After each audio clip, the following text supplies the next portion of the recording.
I've put together some video clips from my past trips to Ethiopia to explain a little about the details and intricacies of processing in Ethiopia and how it differs from other countries.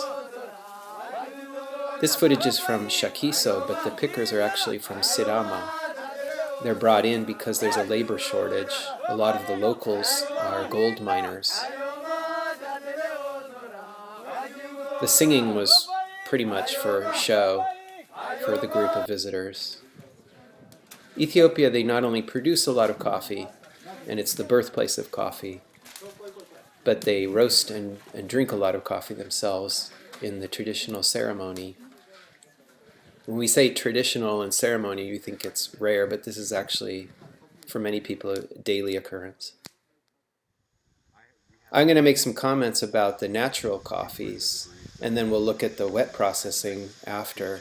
But these are hand sorting of the coffee cherries that are picked from the tree and go direct to the beds to dry to produce naturals. The problem with naturals is you don't have the assistance of any machines to help remove underripes or defective fruit. So everything has to be done by hand.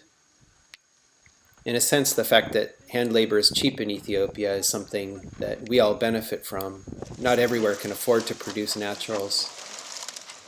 Those were very fresh cherries from the day before, and here's coffee cherry from several days of drying, still quite wet.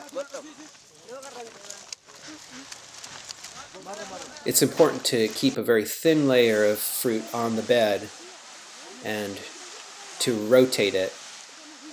But again, these pickers are doing this mainly for show. This wouldn't be their normal labor practice in rotating the coffee cherry. Here the cherries are quite dry and they're forming hard pods, and soon they'll be milled.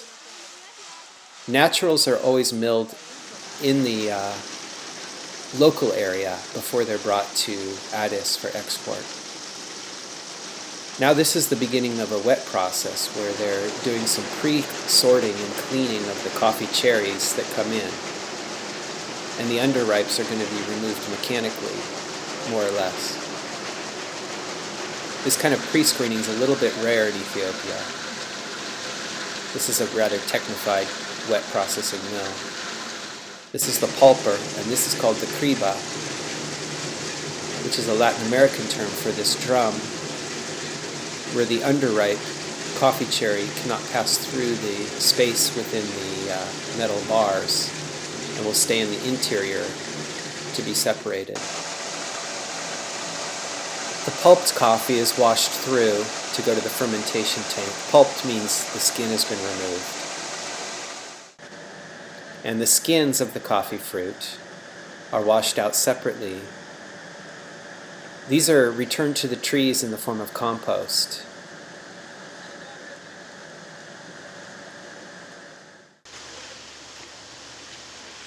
In Ethiopia, there's two types of fermentation. There's dry fermentation, where they drain the water out of the concrete fermentation tank. This is called aerobic fermentation because more oxygen is allowed access to the coffee.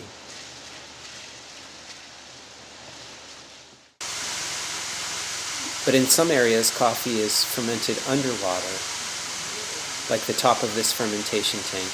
And you can even see the fermented coffee producing off-gassing. This is called anaerobic fermentation. After the coffee is fermented, which means that the fruity mucilage layer on the outside is broken down, it's agitated. They were agitating in the fermentation tank, which is rare. Most of this happens in the grading channel. The wooden rakes help to loosen any of the residual mucilage, the sticky, fruity layer from the outside of the coffee. But the washing channel also separates heavy coffee from light coffee, since the light coffee floats down the channel first. The dense coffee is pushed against the current back up to the top of the washing channel. Dense coffee will be separated into a different fermentation tank, destined for higher quality lots, whereas the light coffee will go into commercial blends. The coffee is then taken out for the start of the sun drying process on raised beds. Initially it's skin drying, and later as the coffee approaches 10 to 11%, which is the final stage for warehousing it, it's hand-picked pretty much continuously during that time. When the coffee's fully dried, it's bulked up into bags and stored in the warehouse. This resting time is important for it to reach moisture stability and equalization and physical stability. Then the coffee is ready to transport to Addis Ababa to the dry mill. In the dry mills, if it's a wet processed coffee, the parchment skin's removed and it's sorted for color and density and size. And most importantly, it's hand sorted at the end of the process before export. This is a natural coffee, so it would have come to Addis Ababa already peeled out of the husk. But the other steps are very important to homogenize and improve the quality of the coffee and remove the defects.